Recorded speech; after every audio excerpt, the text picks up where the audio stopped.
Hello everyone, আশা করি সবাই ভালো আছেন। টগি ফান ওয়ার্ল্ডে আপনাদের সবাইকে স্বাগত। মাধুর্যর অনেক দিনের ইচ্ছা টগি ফান ওয়ার্ল্ডে যাবে, কিন্তু সময়ের জন্য আমি ওকে নিয়ে যেতে পারি না। যখন তার মামা আমাদের বাসায় ঘুরতে আসলো, তখন সময় করে আমি, তার মা, মামা সবাই মিলে আমরা গেলাম টগি ফান ওয়ার্ল্ডে। টগি ফান ওয়ার্ল্ড সম্পর্কে আপনাদের কিছু বলে রাখা ভালো। এখানে বাচ্চাদের একটা কম্বো প্যাক পাওয়া যায়, সেটার দাম হচ্ছে 1100 টাকা, যেখানে তাদের এন্ট্রি টিকিটটা ইনক্লুড করা থাকে। আর বড়দের একটা কম্বো প্যাক পাওয়া যায়, সেটা হচ্ছে 3500 টাকা, যেখানে বড়রা যেতে পারে। বড়দের একটা কম্বো প্যাক।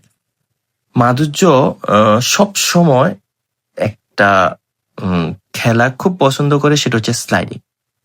ছোটবেলা যখন আমাদের কাছে এখানে বাড়ির পাশে একটা বাবুল্যান্ড ছিল বাসার পাশে, সেখানে গেলেও তার প্রথম পছন্দ হচ্ছে সে গিয়ে স্লাইডিং করবে।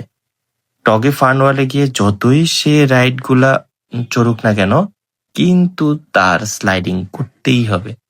যেটার সাথে স্লাইডিং অ্যাড করা থাকে সেখানেই সে তারা যেতে ইচ্ছা করে। তো সেক্ষেত্রে আমিও তাকে বাধা দিই নাই, তার মাও বাধা দেয় নাই, কারণ এখানে যাওয়ার পরে তাকে দেখে আমাদেরই ভালো লাগছে।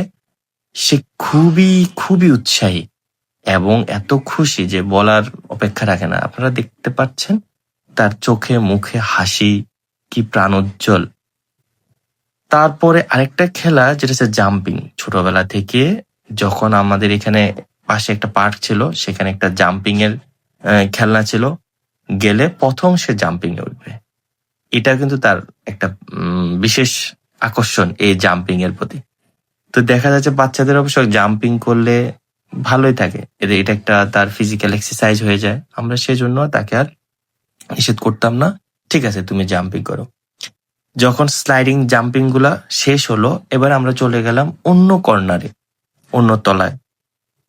সেখানে অনেকগুলা রাইড আছে, কিন্তু যেটা সবচেয়ে বেশি আমাকে আকর্ষণ করেছে সেটা হচ্ছে যখন কোনো রাইডে চড়তে যায় মাধুর্যকে নিয়ে, তখন সে আস্তে আস্তে আমার কানে কানে বলে যে বাবা, এখানে আমি পিঙ্ক কালারটাতে আমি চড়বো।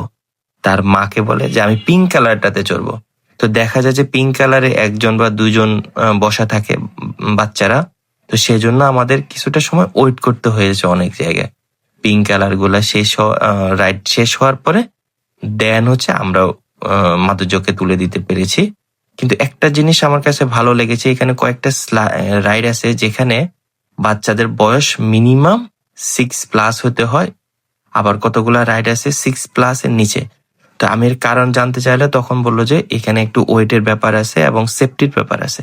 তো আপনারা যারা যাবেন টগি ফান ওয়ার্ল্ডে, এই জিনিসটাও মাথায় খেয়াল রাখবেন যে সেফটি এন্ড সিকিউরিটিটা সবার আগে দেখতে হবে। তো সব মিলে খুবই এনজয়েবল। আপনারা সবাই যাবেন। ধন্যবাদ, ভালো থাকবেন।